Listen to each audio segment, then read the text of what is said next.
on nous parle de la transmission de l'astrologie, du savoir astrologique. En réalité, c'est une expression assez malheureuse, parce que ce qu'on appelle le savoir astrologique, c'est quelque chose qui est venu très tardivement, qui s'est rajouté au vrai savoir astrologique. En réalité, le savoir astrologique, au départ, il se réduit à très peu de choses. Il se réduit au cycle de 7 ans. Il se réduit au fait que ce cycle de 7 ans peut être mis en corrélation et en relation avec la planète Saturne, que ce cycle de 7 ans est découpé par rapport aux axes des équinoxes et des solstices. Et puis voilà, ça c'est la vérité de l'astrologie. Et ça, ce n'est pas un énorme savoir. C'est un savoir essentiel, mais ce n'est pas un énorme savoir. Alors si maintenant on rajoute tout ce qui a pu être accumulé par la littérature astrologique depuis des siècles, c'est tout à fait autre chose, mais ça, il ne faut pas se leurrer, ça n'est pas du tout nécessaire. Il faut revenir à l'originel, aux origines, à l'essentiel. Et donc finalement, ça se réduit à très peu de choses. Mais il faut savoir exploiter, développer ce savoir de départ, initial et initiatique. Et j'écoutais aussi une émission ce matin, je crois, sur la science et théologie. C'est un ouvrage qui est paru chez Très Daniel il y a très peu de temps. Et on montre que finalement, on ne peut pas comprendre ce nombre de créations, la création du monde, etc., sans l'intervention d'un Dieu. Je suis assez d'accord là-dessus.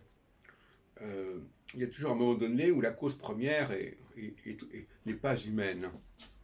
Mais là où je ne suis pas d'accord, c'est quand on mélange la nature et la nature au sens universel du terme, et la nature qui est celle de notre condition humaine.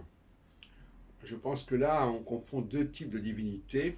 Une divinité première, Dieu de l'univers, etc., éternel, etc., tout ce qu'on voudra, et puis une divinité qui est plutôt l'ordre du démiurge, l'ordre d'une entité qui s'occupe uniquement de notre Terre et qui élabore un système solaire, un système planétaire pour faire fonctionner cette affaire.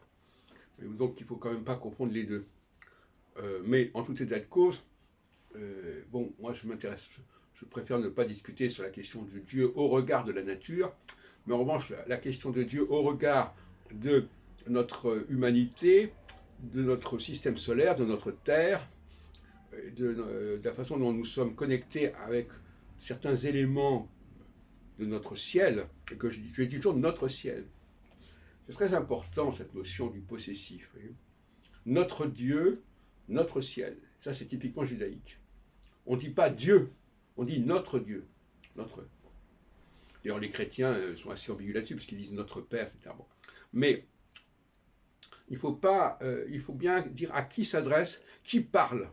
Quand on dit notre Dieu, c'est un Dieu qui vient vers nous, c'est pas le Dieu en général. Et c'est pas non plus le Dieu du voisin. C'est le Dieu qui s'est décidé à nous adopter et à nous mettre et à se servir de nous finalement quelque part. Notre Dieu, il se sert de nous, et quand c'est concerne pour les Juifs, il se sert des Juifs pour irriguer l'humanité. Et donc, il ne faut pas mettre les Juifs dans le même sac que les autres populations, à mon avis, même si ça aboutit effectivement à la Shoah, si on veut. C'est un autre problème. Et donc, je crois j'ai eu plaisir à entendre cela, à savoir qu'on a le droit, quand on étudie les phénomènes qui nous entourent, on a le droit de faire appel à Dieu, on a le droit de faire appel à un créateur, et même à un fils du créateur. Voilà ce que je voulais dire.